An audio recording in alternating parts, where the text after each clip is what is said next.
मुख्यमंत्री एकनाथ शिंदे यांच्या दसरा मेळाव्याला बीकेसीवर रेकॉर्ड ब्रेक गर्दी झाली होती। मात्र सभेच्या दुसऱ्याच दिवशी कार्यकर्ते शिंदेंच्या भाषणावेळी मैदान सोडून जातानाचे काही व्हिडिओ सोशल मीडियावरती व्हायरल झाले होते। मात्र यावर आता मुख्यमंत्री एकनाथ शिंदे यांनी स्पष्टीकरण दिलंय। व्हायरल झालेले व्हिडिओ हे खोटे आहेत, त्यांना एडिट करून जोडण्यात आल्याचं मुख्यमंत्री एकनाथ शिंदेंनी स्पष्ट केलंय।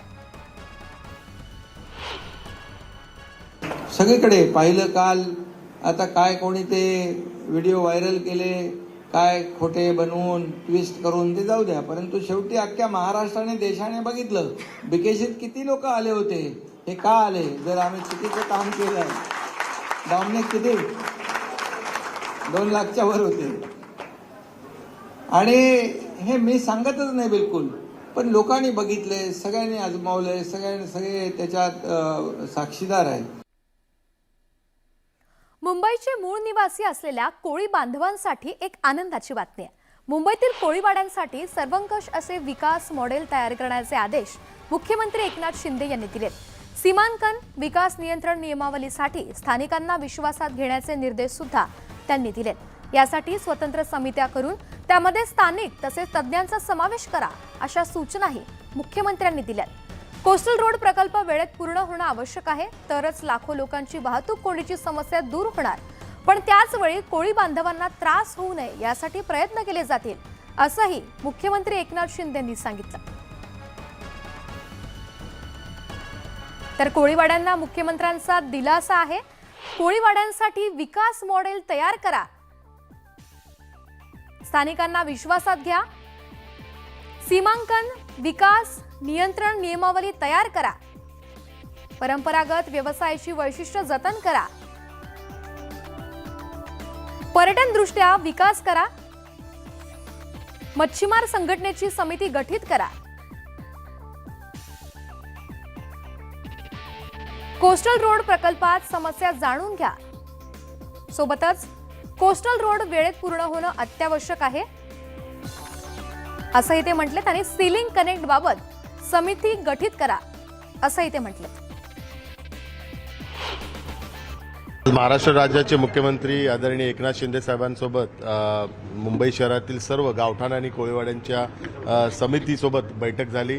त्यांची मुख्य मागणी होती की गावठाण कोळीवाड्यांचं सीमांकनाचा जो निर्णय झाला होता, ते सीमांकनाच्या निर्णयानुसार सर्व गावठाण कोळीवाड्याचे सीमांकन पूर्ण करून त्याचं नोटिफिकेशन आलं पाहिजे, कारण नोटिफिकेशन आल्यानंतर नवीन DCR गावठाण कोळीवाड्यासाठी बनवायला पाहिजे। आणि माननीय महानगरपालिका आयुक्तांना माननीय मुख्यमंत्र्यांनी त्याच्या सूचना दिल्या आहेत। गावठाण कोळीवाड्याकरता आता नवीन DCR बनवण्यात येईल आणि त्या DCR नुसारच भविष्यात गावठाण कोळीवाड्याचा डेव्हलपमेंट होईल। अंधेरी पोटनिवडणुकीत सेना उमेदवाराला पाठिंबा देण्यावरून काँग्रेसमध्ये मतभेद असल्याचं समोर येत आहे। उद्धव ठाकरे समर्थक उमेदवाराला काँग्रेसनं पाठिंबा दिल्याचा दावा बाळासाहेब थोरात यांनी केलाय, तर नाना पटोले मात्र याबाबत अंतिम निर्णय झाला नाही असं सांगतात। पाठिंब्यासंदर्भात चर्चा करण्यासाठी नाना पटोले यांनी उद्धव ठाकरेंना फोन केला होता। काँग्रेस पक्षात पाठिंब्याबाबत एकमत नसल्यानं नाना पटोलेंनी उद्धव ठाकरेंना फोन केला। महाराष्ट्राचे काँग्रेस प्रभारी HK पाटील यांच्यासोबत उद्धव ठाकरे हे फोन करून अंतिम निर्णय घेणार असल्याचंही नाना पटोले यांनी म्हटलंय। याबाबत फार संभ्रम आहे अजूनही? नाही, संभ्रम असण्याचं काही कारण नाही। माननीय अध्यक्ष नानाभाऊ पटोले यांनी सुद्धा स्पष्टपणे सांगितलेलं आहे की आमचा पाठिंबा राहणार आहे, आम्ही बरोबर एकत्र पद्धतीनं निवडणूक करू। पोटनिवडणुकीवरून काँग्रेस संभ्रमात, शिवसेनेला पाठिंबा देण्यावरून मतभेद, अंधेरी पोटनिवडणुकीवरून महाविकास आघाडीत फूट।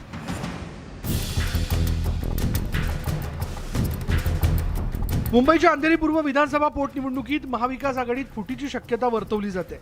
महाराष्ट्र काँग्रेसचे प्रदेशाध्यक्ष नाना पटोले यांनी नुकतंच शिवसेनेला पाठिंबा जाहीर केलाय। मात्र मुंबई काँग्रेस नेत्यांचा शिवसेनेला पाठिंबा देण्यास विरोध असल्याचं बोललं जात आहे। याच पार्श्वभूमीवर मुंबईत महाराष्ट्र काँग्रेसचे प्रभारी HK पाटील यांच्या अध्यक्षतेखाली काँग्रेस नेत्यांची एक महत्त्वाची बैठक पार पडली आहे। अंधेरी पोटनिवडणुकीमध्ये काँग्रेस पक्षाने शिवसेनेला पाठिंबा दिल्यानंतर काँग्रेस पक्षामध्ये आता वाद पाहायला मिळत आहे। काँग्रेसच्या अनेक नेत्यांनी अंधेरीची पोटनिवडणूक काँग्रेस पक्षाने लढवावी अशी मागणी मोठ्या प्रमाणात पाहायला मिळत आहे। परंतु नाना पटोले यांनी या सगळ्या गोष्टीचं खंडन केलं आहे आणि मुंबईचे जे स्थानिक नेते विरोध करतायत त्यांची समजूत घालण्याचाही प्रयत्न केला जाणार आहे। शिवसेनेचे आमदार रमेश लटके यांच्या निधनामुळे अंधेरी पूर्व विधानसभा मतदारसंघात पोटनिवडणूक होऊ घातली आहे। या निवडणुकीत शिवसेनेनं रमेश लटके यांच्या पत्नी ऋतुजा लटके यांना उमेदवारी दिली, तर भाजपनं मुरजी पटेल यांना निवडणुकीच्या रिंगणात उतरवलंय। या निवडणुकीत महाविकास आघाडीतील घटक पक्ष म्हणून काँग्रेस प्रदेशाध्यक्ष नाना पटोलेंनी शिवसेनेच्या उमेदवाराला पाठिंबा दिलेला आहे आणि या पाठिंब्यावरून काँग्रेसमध्ये कोणताही वाद नसल्याचं पटोलेंनी स्पष्ट केलंय। अंधेरी पूर्व पोटनिवडणुकीत तुम्ही पाठिंबा दिला, मात्र मुंबई काँग्रेसने नाराजी व्यक्त केल्याचा प्रदेश चर्चा आहे, मतभेद आहेत का? काँग्रेसमध्ये अंतर्गत नाराजी आहे कुठलेही नाही आहे, पक्षाचा निर्णय तो आहे। अंधेरी पूर्व विधानसभा पोटनिवडणुकीत राष्ट्रवादी काँग्रेसनं आधीच शिवसेनेला पाठिंबा जाहीर केला, त्यामुळे काँग्रेसच्या भूमिकेविषयी तर्कवितर्क लावले जात होते। दरम्यान काँग्रेसनंही पाठिंबा दिला असला तरी मुंबईतील काँग्रेस नेत्यांमध्ये नाराजी असल्याची चर्चा आहे, कारण मुंबई महापालिकेची निवडणूक तोंडावर असून शिवसेनेला पाठिंबा दिल्यास पालिका निवडणुकीत पक्षाला त्याचा फटका बसण्याची भीती काँग्रेस नेत्यांना सतावू लागली आहे। त्यामुळे अंधेरी पोटनिवडणुकीबाबत काँग्रेस नेत्यांमध्ये संभ्रम असल्याचं चित्र आहे। Bureau report, news 18 Lokmat. Uddhav Thackeray आणि मुख्यमंत्री एकनाथ शिंदे यांच्या गटात पक्षाचं चिन्ह आणि हक्कावरून संघर्ष सुरू आहे। त्यांच्या या संघर्षावरती निवडणूक आयोगात सुनावणी सुरू आहे। निवडणूक आयोगात पक्षाच्या चिन्हावरून आज महत्त्वाची सुनावणी झाली। या सुनावणीच्या पार्श्वभूमीवर शिंदे गटानं निवडणूक आयोगाकडे पक्ष सदस्यत्वाचे तब्बल 7 लाख प्रतिज्ञापत्र सादर केले, तर उद्धव ठाकरे यांच्या गटानं 2.5 लाख प्रतिज्ञापत्र सादर केले आहेत। शिंदे गटानं आज कागदपत्र सादर करण्यासाठी प्रचंड धावाधाव केली आहे।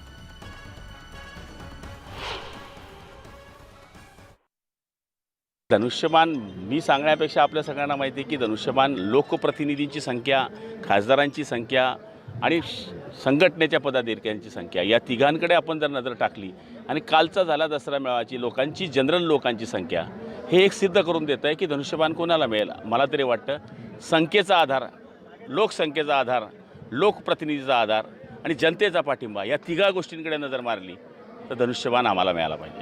माननीय शिंदे साहेबांच्या नेतृत्वाखाली आम्ही आमची भूमिका, आमची कागदपत्र, आमचं म्हणणं हे माननीय केंद्रीय निवडणूक आयोगाकडे, शिवसेनेचं धनुष्यबाणाचं चिन्ह आमचंच आहे। आम्हीच मूळ शिवसेना आहोत, आम्ही शिवसेना सोडलेली नाही। शिवसेनेमध्ये पक्षांतर्गत नेतृत्वाबाबतीतली वेगळी भूमिका आम्ही घेतलेली आहे, त्यामुळे चिन्हावर आमचाच अधिकार आहे। जिल्हा प्रमुख असतील, तालुका प्रमुख असतील, सगळ्यांनी समर्थन, बहुमतातल्या पदाधिकाऱ्यांनी समर्थन हे माननीय शिंदे साहेबांनी दिलेलं आहे। त्यामुळे चिन्ह ह्या सगळ्या बाबीचा विचार करून आम्हाला मिळेल, निवडणूक आयोग आम्हाला देईल असा आम्हाला विश्वास आहे। धनुष्यबाण मला तर असं वाटतंय की नियमाप्रमाणे जे आमच्याकडे आमदारांची संख्या आहे, खासदारांची संख्या आहे, जिल्हा प्रमुख, पक्षनेते अशा पूर्ण संख्या मिळवलं तर नियमाप्रमाणे धनुष्यबाण हा कायद्यानुसार आम्हाला मिळाला पाहिजे अशी आमचा दावा आहे आणि निश्चित त्याच्यावर इलेक्शन कमिशनर विचार करतील, कारण की आमच्याकडे असलेले 40 आमदार, 12 खासदार यांना मिळालेली मतं, आज जे जिल्ह्यामध्ये असलेला आमच्या लाखो कार्यकर्त्याचा संच आणि त्या माध्यमातून आमची मागणी आम्ही इलेक्शन कमिशनर महोदयाकडे आमची बाजू मांडली, आमची बाजू भक्कम आहे। आम्हाला वाटतं की त्याच्यामध्ये कायद्यानुसार आम्हाला न्याय मिळेल। उद्धवजींच्या बरोबर सुद्धा त्या ठिकाणी आम्ही अनेक वर्षापासून काम करतो आणि आम्ही हे सांगतो की धनुष्यबाण हा शिवसेना पक्षप्रमुख माननीय उद्धवजी ठाकरे साहेबांचाच आहे। आम्ही छातीवर लावून त्या ठिकाणी धनुष्यबाण घेऊन झालं, हे आत्तापासून नाही, अनेक वर्षापासून आणि म्हणून यावर त्या ठिकाणी काही जरी झालं तरी धनुष्यबाण हा शिवसेनेचाच आहे, जर पूर्णपणे आम्हाला म्हणजे म्हणायचं वाटतं आणि निवडणूक आयोग सुद्धा त्या ठिकाणी हे मान्य करेल अशी आम्हाला अपेक्षा आहे। अंधेरी पोटनिवडणुकीच्या पार्श्वभूमीवर शिवसेनेच्या निवडणूक चिन्हाची लढाई निवडणूक आयोगाच्या दारात सुरू झाली आहे। निवडणूक आयोगानं आता ठाकरे गटाला उद्या दुपारी 2 पर्यंत मुदत दिली आहे। दुपारी 2 वाजेपर्यंत त्यांना उत्तर सादर करावं लागणार आहे, तर दुसरीकडे शिंदे गटानं धनुष्यबाण चिन्हावरती अधिकृत दावा केलाय। अंधेरी पोटनिवडणुकीसाठी धनुष्यबाण चिन्ह आम्हाला मिळावं, शिंदे गटाचा निवडणूक आयोगात असा दावा आहे। या दाव्याची तातडीनं दखल घेत उद्या दुपारी 2 वाजेपर्यंत ठाकरे गटाला मुदत मांडण्याची नोटीस देण्यात आली आहे। असाही प्रश्न काही लोक विचारतात, त्यावेळी मला आश्चर्य वाटते की आम्हाला तयारी करायची गरज काय आहे। आमच्याकडे हा ढाचा हा ऑलरेडी आहे. त्यात काही जी लोक सोडून गेलेले आहेत, ती जी रिक्त पदं आहेत, ती पदं भरण्याची भूमिका ही आम्हाला घ्यायची होती. आज तर मी नवीन आकडा ऐकतोय की 7 लाख ॲफिडेव्हिट केले गेलेले आहेत. परवाच्या दिवशी ॲफिडेव्हिट काही लोकांनी, दिल्लीतल्या काही वर्तमानपत्रातल्या लोकांनी दाखवलं, त्यावेळी 1,00,000 - 1,15,000 ॲफिडेव्हिट होता. आता हे लोक कसे झालेले आहेत, it will be matter of investigation किंवा हेही विचार करावा लागेल की बा या ज्या ॲफिडेव्हिट दिलेल्या आहेत यात किती खरे आहेत, किती आहेत की नाही, व्हॅलिड आहेत की नाही, या सर्व गोष्टीचा करावं लागेल. संप काळात राष्ट्रवादीचे अध्यक्ष शरद पवार यांच्या घरावरती हल्ला केल्याप्रकरणी बडतर्फ करण्यात आलेल्या एसटी कर्मचाऱ्यांना पुन्हा सेवेत घेण्याचे आदेश देण्यात आलेत. मुख्यमंत्री एकनाथ शिंदे यांनी याबाबतचे आदेशही दिलेत. हा निर्णय म्हणजे मवियाला शिंदे फडणवीस सरकारचा मोठा धक्का मानला जातोय. तर ते बडतर्फ झालेले 118 एसटी कर्मचारी पुन्हा सेवेत रुजू होणार आहेत.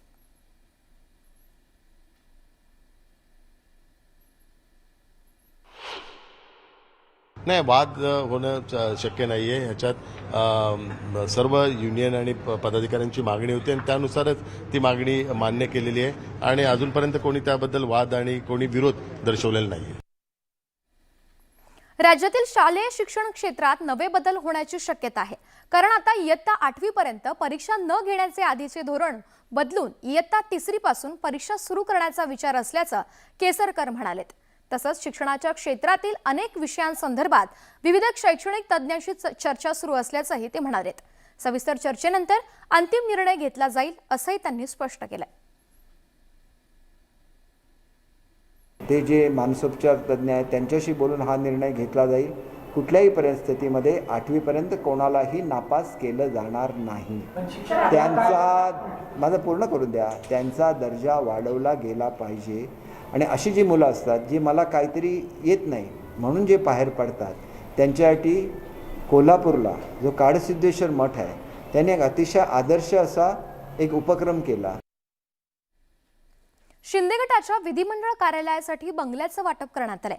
विधिमंडळ कार्यालयासाठी मंत्रालयासमोरचा ब्रह्मगिरी बंगला हा शिंदे गटाला देण्यात आलाय.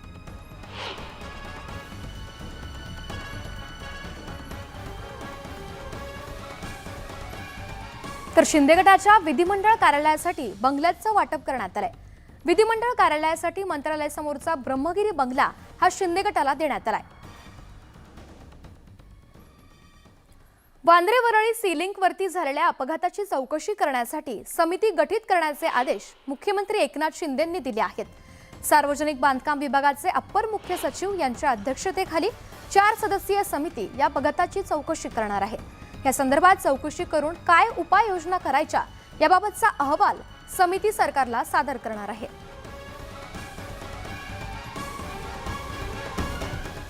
ब्रेकनंतर आपलं पुन्हा एकदा स्वागत. परतीच्या पावसानं राज्यभर धुमाकूळ घातलाय.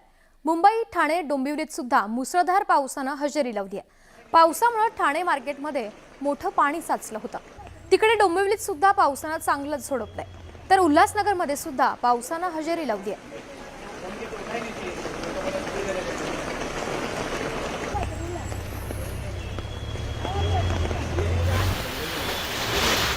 ब्रेकनंतर आपलं पुन्हा एकदा स्वागत. एनसीबीनं मोठी कारवाई करत मुंबईत ड्रग्ज तस्करीचं रॅकेट उघडकीस आणलंय. एनसीबीकडून 50 किलो एमडी ड्रग्ज पकडण्यात आलाय. मुंबई आणि जामनगरमधून एकत्रित 60 किलो एमडी ड्रग्ज पकडण्यात आलाय. जागतिक बाजारपेठेत 60 किलो एमडी ड्रग्जची किंमत 120 कोटी एवढी आहे.